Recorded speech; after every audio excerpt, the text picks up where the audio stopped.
Good afternoon, ladies and gentlemen. Once again, today I'll be speaking on a topic that I'm quite passionate about. That topic is firearms. Previously, I've spoke about my experiences as a competitive shooter and the process of cleaning a firearm. However, today I will be speaking about gun control and why I believe it is ineffective. Most pro-gun control arguments include the topic or the statement that most gun control laws would reduce gun deaths. However, this is not true. In areas with very high gun control, the murder rate is actually quite large, much higher than the national average. You can see this in cities like Chicago, for example. It's one of the cities with the most strict gun control laws in the U.S.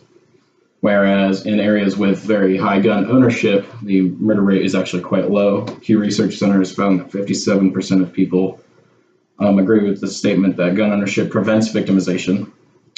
Another argument of pro-gun control people is gun control laws would prevent criminals from obtaining guns.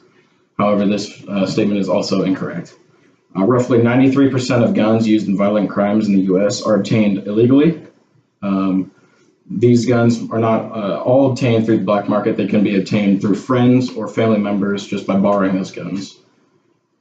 In fact, stricter gun control laws would actually prevent or deter regular citizens from obtaining a firearm, leaving these people more open to attacks from criminals who have illegally obtained firearms. One other pro-gun control argument is enacting gun control laws such as mandatory safety features would reduce the number of accidental gun deaths.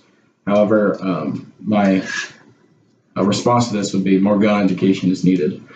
Guns don't kill people, people kill people.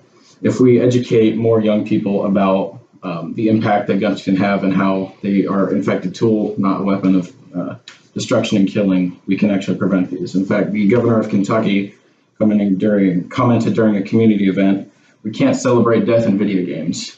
Celebrating death in TV shows and movies and in musical lyrics and removes any sense of morality and sense of higher authority. These things are expected to happen if this is all we fill our brains with." By educating people about this topic, we can in fact prevent more violent crime. As we have seen, many of the arguments for stricter gun control are simply not true.